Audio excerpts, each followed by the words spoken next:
નમસ્કાર મિત્રો, વિડીયોમાં તમારું સ્વાગત છે। જી હા મિત્રો, અત્યારે હાલ મોટા અને મહત્વના સમાચાર સામે આવી રહ્યા છે। તો મિત્રો, સમાચારમાં વાત કરીએ તો લો બોલો મહેસાણાના કડીમાં બિલ્ડરે આખું ગામ વેચી નાખ્યું, શાળા અને મંદિરોને પણ ના છોડ્યા।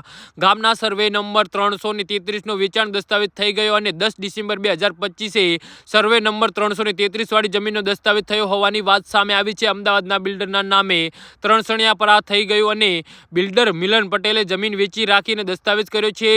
500ની વસ્તી ધરાવતા વડાવલી ગામની જમીન વેચાઈ ગઈ છે અને શાળાના આચાર્યને ધ્યાનમાં આવતા વાધા અરજી કરી હતી। આચાર્ય દ્વારા વાધા અરજી કરતા તંત્ર દોડતું થયું છે।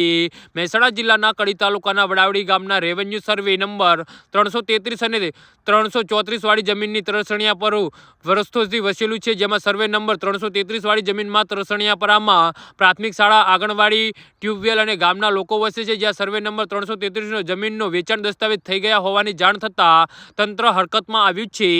કડી તાલુકાના વડાવલી ગામ અને રેવન્યુ સર્વે નંબર 333 અને સર્વે નંબર 334 ત્રણસણિયાપર વર્ષોથી વસેલું છે, જ્યાં ત્રણસણિયાપરામાં ઠાકોર રબારી જ્ઞાતિના આશરે 500 વ્યક્તિઓ વસવાટ કરે છે, જે ગામમાં કુલ 289 જેટલા મતદાન બૂથ નંબર વડાવલી 3 ત્રણસણિયા પ્રાથમિક શાળા દરેક ચૂંટણીમાં મતદાન કરે છે। ત્રણસણિયા પ્રાથમિક શાળાની સ્થાપના 1978માં થઈ હતી અને અગાઉથી ગામ લોકો વસેલા છે। પરામાં મહાદેવનું મંદિર, આંગણવાડી આવેલી છે। સર્વે નંબર 333 વાળી જમીનમાં ગણોતિયા અંગેની નોંધ જે તે વખતે મામલતદાર કચેરી કડી દ્વારા 1976માં બની અમલ કરતા તેના મૂળ ખેડૂત માલિકો યથાવત રહ્યા હતા।